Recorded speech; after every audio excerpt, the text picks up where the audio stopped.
ক্রিকেটে জয় পরাজয় তো থাকেই। ক্রিকেট অনিশ্চয়তার খেলা, বলা হয় গৌরবময় অনিশ্চয়তার খেলা।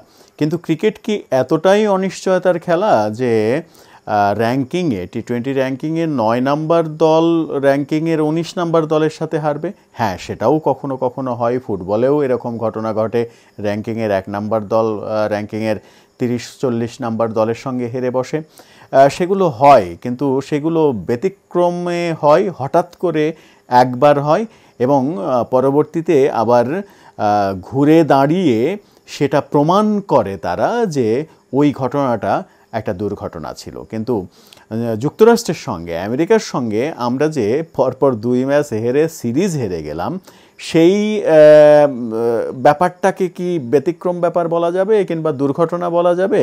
আর বলার স্কোপ আছে? প্রথম ম্যাচে হারার পরে দ্বিতীয় ম্যাচে হারা এবং মোটামুটি এখন বলা যায় যে তৃতীয় ম্যাচে যদি বাংলাদেশ জিতে যায় সেটা হবে সবথেকে বড় দুর্ঘটনা।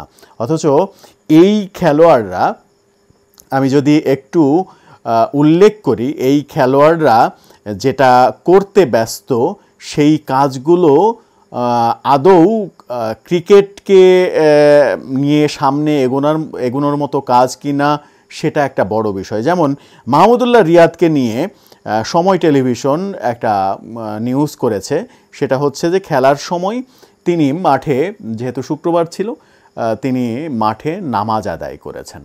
খেলা চলাকালীন সময়ে তিনি মাঠে নামাজ আদায় করে, সময় টিভি যেটা শিরোনাম করেছে সেটা হচ্ছে ম্যাচ চলাকালীন নামাজ আদায় করে প্রশংসা কুড়িয়েছেন মাহমুদুল্লাহ, এবং সেই ছবিসহ খবর হয়েছে। মাহমুদুল্লাহরা কিন্তু এই প্রশংসা অর্জনের কাজেই সবথেকে বেশি ব্যস্ত। যদি আরেকটু যাই তাহলে একটা ছবি ফেসবুকে খুব ঘুরছে, একটা না দুটা ছবি ফেসবুকে খুব ঘুরছে। একটা তানজিম সাকিবের ছবি দিয়ে একটা ক্যাপশন, এবং আরেকটা নাজমুল হোসেন শান্ত অধিনায়ক, তাকে নিয়ে একটা ক্যাপশন, তার ছবি দিয়ে একটা ক্যাপশন। তানজিম সাকিবের ক্যাপশনে যেটা লেখা সেটা হচ্ছে, আমি জানি না এই কথাটা তিনি বলেছেন কিনা, সত্য কিনা, কিন্তু ফেসবুকে এই ব্যাপারটা ভাইরাল হয়ে গেছে। ব্যাপারটা কি? তার ভাষ্য, দেশ ছাড়ার আগে আমরা সবার কাছ থেকে দোয়া চেয়েছিলাম। আপনারা বুকে হাত দিয়ে বলতে পারবেন আপনারা সবাই দোয়া করেছেন? কেবল ম্যাচ হারলে ক্রিকেটারদের দোষারোপ করেন, এটা তো ঠিক না। অর্থাৎ তার সন্দেহ হচ্ছে বাংলাদেশের সবাই দোয়া আদৌ করেছে কিনা। তার সন্দেহ বাংলাদেশের মানুষ আসলে দোয়া করেনি, এবং দোয়া করেনি বলেই তারা ম্যাচ হেরেছে। দোয়া করলে ম্যাচ হারতো, ম্যাচ জিততে পারতো, এটা তিনি নিশ্চিত। এই আল্লামা সাকিব তিনি মানে ক্রিকেট খেলতে এসেছেন নাকি ধর্মপ্রচার করতে এসেছেন, এটা একটা বড় প্রসঙ্গ। কারণ ধর্মপ্রচার যদি করতে হয় তাহলে তার ধর্মপ্রচারটাই করা উচিত, সেটা দিয়ে অন্য কিছু করা উচিত। আর যদি ক্রিকেটটা খেলতে হয় তাহলে তার ক্রিকেটটাই খেলা উচিত, অন্য কিছু না। আমার মনে হয় সেটাই, সেই দিকে তার দৃষ্টি আকর্ষিত হবে কিনা একটা বড় ভাবনার বিষয়।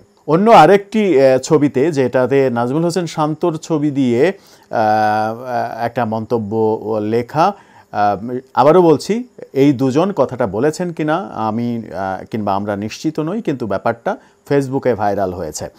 নাজমুল হোসেন শান্তর উক্তিটা এভাবে লেখা হয়েছে, সেটা হচ্ছে যে আমেরিকার টিমে 6টা দেশ থেকে আসা প্লেয়াররা খেলে। তারা যখন খেলে ওই 6 দেশের মানুষই তাদের জন্য দোয়া করে, স্বাভাবিকভাবেই তারা আমাদের চেয়ে বেশি দোয়া পায়।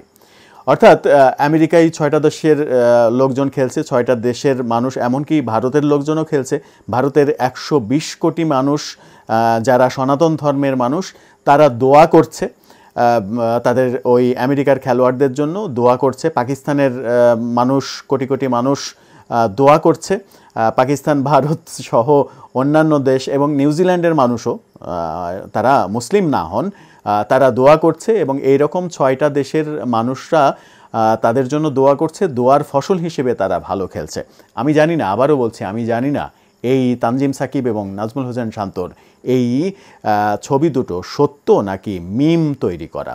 যদি সত্য হয় তাহলে ভয়ানক, আর যদি মিম হয় তাহলে মানুষ যারা ক্রিকেট ভক্ত তারা এতটাই মানে আঘাতপ্রাপ্ত হয়েছেন, এতটাই আঘাত পেয়েছেন যে তারা মনের দুঃখ, মনের ঝাল মেটানোর জন্য এই মিমগুলো তৈরি করছেন। এই মিমগুলো তৈরি করা আমি অন্তত মনে করি না যারা করছেন তারা বিশাল বড় অপরাধ করছেন, কারণ এটা যদি মিমও হয় তাহলে বাংলাদেশের ক্রিকেট যে অবস্থায় নিয়ে যাচ্ছে ক্রিকেট বোর্ড এবং ক্রিকেটাররা, সেই অবস্থা থেকে টেনে তুলে আনার আদৌ কোনো পথ খোলা থাকছে কিনা সেটা কিন্তু একটা বড় প্রশ্ন সামনে আসছে।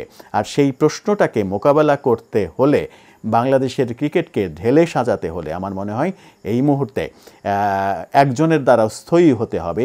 সেই একজন বাংলাদেশের সব সমস্যার সমাধান যার কাছে গিয়ে হয় তিনি মাননীয় প্রধানমন্ত্রী শেখ হাসিনা।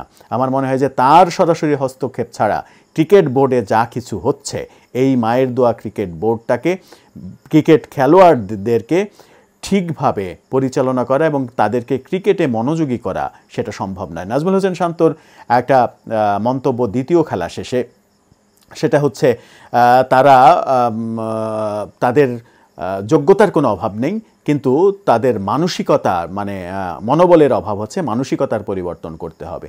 তো আপনার মানসিকতা তৈরি করবেন কিভাবে, আপনার মনোবল তৈরি করবেন কিভাবে? আপনারা যদি কথায় কথায় বলেন দোয়া করেন দোয়া করেন দোয়া করেন, দোয়া ছাড়া কোনো উপায় নাই, তাহলে তো আপনাদের দোয়া নির্ভরই হতে হবে, খেলা নির্ভর হতে হবে না। আর দোয়া নির্ভর ক্রিকেট টিম কখনো খেলা নির্ভর আদতেও হতে পারবে কিনা, খেলার থেকে তারা রেজাল্ট বের করে আনতে পারবে কিনা সেটা কিন্তু বড় প্রশ্ন সামনে আসছে। এই প্রশ্নের সমাধান কিভাবে হবে আমার অন্তত জানা নেই। আমার মনে হয় যে তৃতীয় টি-20-র জন্য আমরা অপেক্ষা করব। সেই টি-20 ম্যাচে যদি পৃথিবীতে বড় ধরনের কোনো অঘটন ঘটে যে বাংলাদেশ এই দলের সঙ্গে, যুক্তরাষ্ট্রের সঙ্গে জিতে গেল, তাহলে আমি অন্তত অবাক হব, এবং সেই অবাক হওয়ার দিনটা আমাদের অন্তত আসুক সেই প্রত্যাশা করতেই পারি।